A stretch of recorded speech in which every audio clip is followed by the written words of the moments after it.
Bismillahirrahmanirrahim. Qala musannif rahimahullah wa nabiyyu fi darin amin ya rabbal alamin. Wa qala nadhim radhiyallahu anhu wa Malik yani bihi imam al-daril hijrah al-imam Malik bin Anas bin Malik bin Amir al-Asbahi nisbah ila batn min Humair yuqal lahu asba Abu Anas tabi'iyun laysa huwa Anas bin Malik tabi'iyun laysa huwa Anas bin Malik bin Nadab bin Damdam bin Zaid al-Khazraj al-Ansari.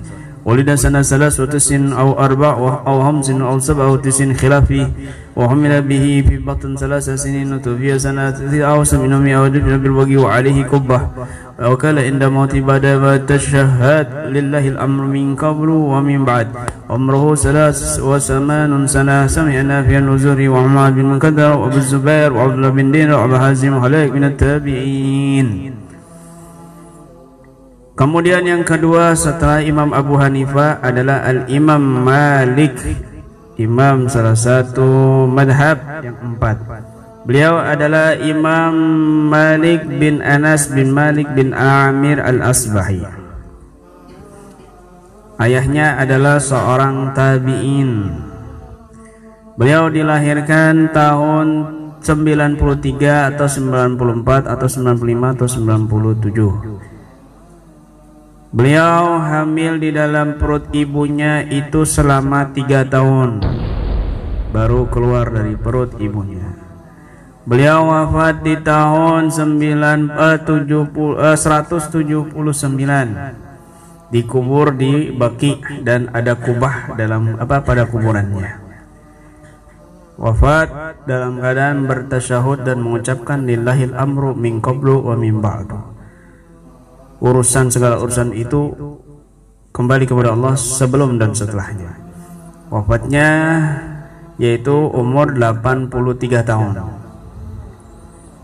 Beliau seorang imam besar.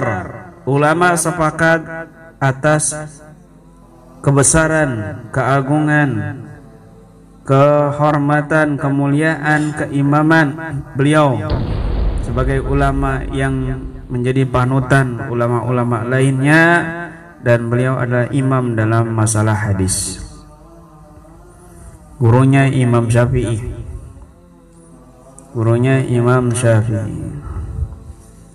Beliau cerdas, alim, luar biasa, dihormati orang lain dan bahkan para ulama. Para ulama kalau mengaji di Imam Malik itu pintunya itu rebutan. Ulamanya itu rebutan mau masuk, bergerombol. Ratusan ulama itu bergerombol pingin masuk, diduduk paling depan di majelisnya Imam Malik. Gerombol ini bukan santri-santri yang gerombol, ulama yang gerombol rebutan pingin masuk. Bahkan di sini katakan yaktatiluna. Apa ya, desa-desaan begitu. Kalau bahasa keseremnya ini saling membunuh. Kalau mau masuk itu saling berperang dulu gitu. Beliau ini akhadha Malik antis ami asyaihin. Guru beliau itu 900. Beliau mengambil ilmu dari 900 syekh tis'ami'ah syekhin. Ya, gurunya itu 900. Begitu. Itu ulama-ulama zaman dulu nggak ada mobil, nggak ada kendaraan. Beliau berguru di rumah satu ulama ngambil hadis-hadis. Padahal jauh, nggak ada ojol, nggak ada grab, nggak ada bis, nggak ada kereta, nggak ada pesawat. Tapi ulamanya berapa? 900. Kamu yang sudah ada grab, ada ojek, punya motor sendiri, punya mobil sendiri, nggak punya guru. Gurunya satu, sudah, waduh. Harusnya kamu yang punya mobil, yang punya kendaraan, gurunya lebih banyak lagi dari Imam Malik. Bila perlu, guru kamu itu 100.000 begitu. Ini 900. Imam Malik 900. Padahal beliau itu nggak pernah pakai sandal dan nggak pernah pakai kendaraan keledai ataupun kuda kalau di Madinah. Kenapa? Karena itu ada makam Nabi di kota Madinah, ada kuburan Nabi, ada tanah kuburan Nabi yang dipendam di kota Madinah. Maka beliau menghormati kuburan Nabi sehingga beliau tidak pernah jalan itu pakai sandal, apalagi naik kendaraan. Itu Imam Malik. Paham ya? Itu Imam Malik. Begitu. Nah, beliau ini ulama yang sangat alim luar biasa. Ada seorang yang bermimpi, ulama Muhammad bin Rahim ini bermimpi, ra'aitun Nabiy sallallahu alaihi wasallam mundu arba'ina sana fil manam. Muhammad bin Romah ini orang yang sering mimpi Nabi. Beliau ini selalu mimpi Nabi tiap malam selama 40 tahun. Mimpi Nabi setiap malam selama 40 tahun. Kamu 40 tahun belum pernah mimpi Nabi satu pun. Sama, bedanya dibalik aja.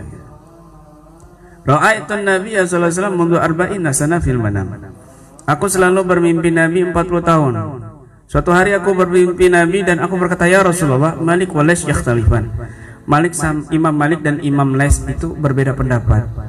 Siapa yang aku pilih pendapatnya? Fabi ayyihim nakhudhu. Siapa yang aku ambil pendapatnya? Maka Rasulullah SAW menjawab,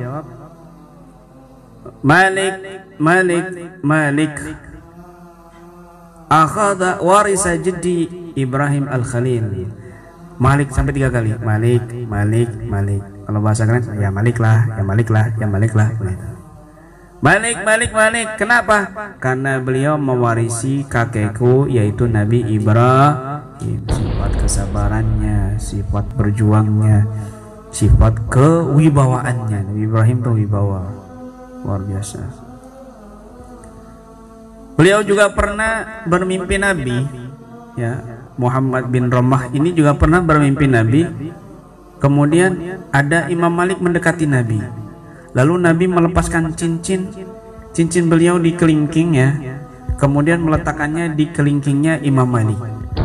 Subhanallah.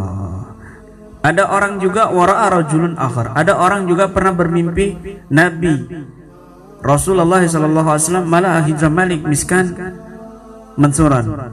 Pernah orang bermimpi Nabi memenuhi sumur Imam Malik dengan minyak misik, lalu mengatakan dummahu ilaik wa bussahu fi ummati. Sebarkan minyak misik ini kepada umatku. Maka Imam Malik menangis. Babakah Malik? Kemudian mengatakan ar-ru'ya tasir wa la tahur. Ru'ya yang sangat membahagiakanku.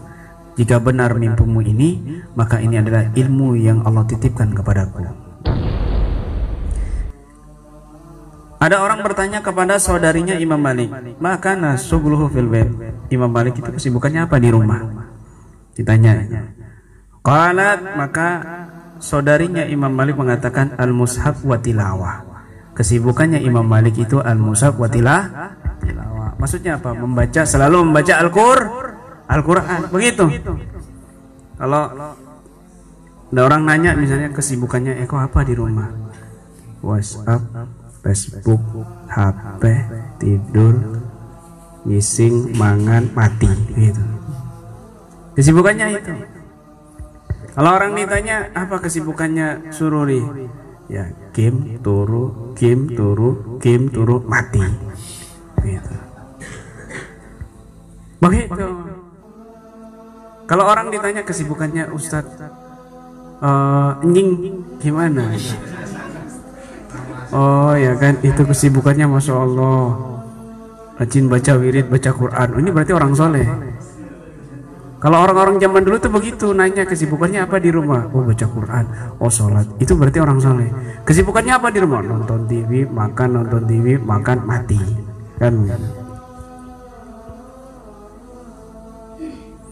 Imam Syafi'i mengatakan idza dzukiratil ulama fa Malik an-najm. Jika disebutkan para ulama, maka Malik itu adalah bintangnya. Imam Malik adalah bintangnya. Masya Allah. Beliau ini wakana Malik rahimahullah tawilan jasiman, azim al-hama abyad ras wal lihya. Qila tablugh lihyatu sadrah wa idza adama ja'ala min tahta dhakri wa sadala tarfahu Tarfa'u baina katifi. Imam Malik itu perawakan seperti apa sih? Tinggi, tampan, putih, matanya biru. Masya Allah. Bahkan ada yang mengatakan aku tidak pernah orang ulama ahli hadis yang setampan Imam Malik. Berwibawa, matanya biru, kemudian tinggi, tawilan, jasiman, azimal hama. Derma berwibawa. Kalau orang lagi di majelis Imam Malik itu ada orang salam, Assalamualaikum. Itu mereka jawabnya pelan, Waalaikumsalam. Kenapa? Bukan karena takut berisik, karena wibawanya Imam Malik. Begitu. Kamu kan nggak ngobrol sendiri, ngomong, wah minta ditimpuk sama aku kan. Kemudian jenggotnya itu panjang sampai sedada. Jenggotnya panjang sampai sedada. Bahkan dikatakan beliau itu dibelah, jenggotnya dibelah, satu ditaruh di pundaknya yang sebelah kanan, satu ditaruh di pundaknya sebelah kiri, jenggotnya begitu. Kadang-kadang begitu loh, saking panjangnya jenggotnya taruh sebelah sini, satu sebelah sini. Kalau kamu ya lucu kan gitu. Ini beliau tampan, ganteng, ya jenggotnya panjang sedada. Kamu jenggot cuma 3 helai.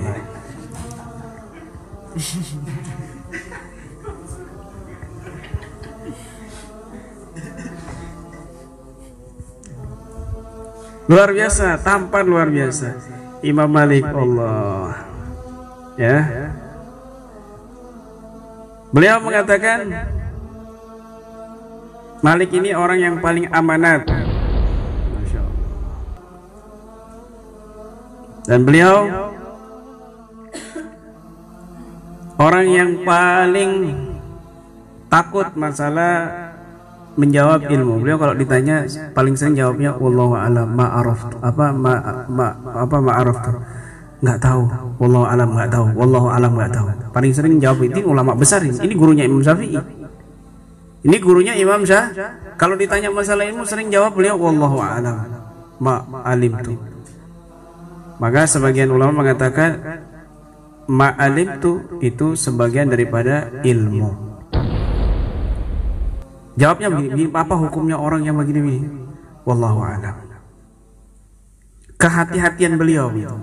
Kalau kamu nggak semua pertanyaan dijawab dari A sampai Z, pertanyaan misalnya 100, semua 100 pertanyaan tuh dijawab tuntas.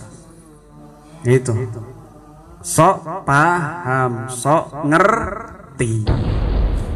Kalau gitu nanti kalau ada orang bertanya, saya jawab separuhnya 50, yang 50 nggak dijawab, ya berarti kamu bahlul kan begitu.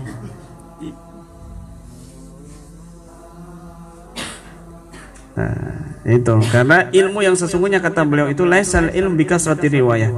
Ilmu itu bukan banyaknya periwayatan, riwayat dari ini ngapal, hadis ini apal, kitab ini apal, kitab itu. Tapi kata beliau, innama huwa nurun yada'ullahu fil qalbi. Ilmu itu adalah cahaya yang diletakkan Allah di dalam hati seseorang. Wa kana yaqul, dan beliau mengatakan hak ala man talabal ilm ayakuna lahu waqar wa sakinah wa khasyah. Harus orang yang menuntut ilmu itu memiliki 3 sifat ini. Apa? Waqar, ketenangan, sakinah, waqar, tenang, sakinah, damai, wa khasyah, dan takut. Bawaan itu tenang, enggak gerasak gerusuk, itulah santri. Enggak stres, enggak ini, itulah santri, begitu. Itu Imam Malik. Bahkan pernah beliau itu lagi ngajar kitab hadis, beliau itu mukanya pucat. Orang-orang yang di itu lihat, wah ini Imam Malik lagi sakit kok pucat ya mukanya, pucat betul. Setelah selesai pengajian ada yang bertanya, Imam Anda sakit? Tidak, tapi kalajengking menggigitku di punggung. Loh, kenapa kamu nggak beranjak dari majlis kamu? Aku sedang mengucapkan hadis Nabi, maka aku beradab dengan hadis Nabi. Jangan sampai aku beranjak meskipun aku disengat kalajengking. Itu masalah hadis Nabi. Apalagi di hadapan Nabi, beliau tuh paling hormat sama Nabi.